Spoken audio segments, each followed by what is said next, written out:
Hey guys, welcome back to our YouTube channel. I'm going to show you how you can fix something went wrong on Snapchat while logging in. So first thing first, you should know why it happens. If you have tried too many times to log into Snapchat, Snapchat is suspecting suspicious activity. That is why you have been temporarily banned in order to log into your account.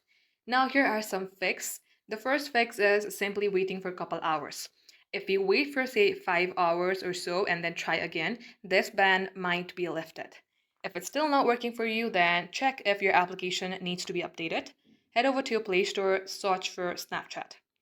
If you see update, tap on update and update your app. And you can also go ahead and clear the data and simply re-log in. For that, head over to your settings, scroll below, tap onto apps, and then type in Snapchat. Here, tap on storage and simply clear the data. This will delete all of your login history, so read all these, then tap delete. Come back onto app info page, tap on force stop and then OK. Now restart your device, try again. If it's still not working, then you can also take help of your web browser. Simply search for Snapchat login. It will show you login Snapchat and get logged into your account via a web browser. So guys, these are some fixes to your problem. Thank you for watching.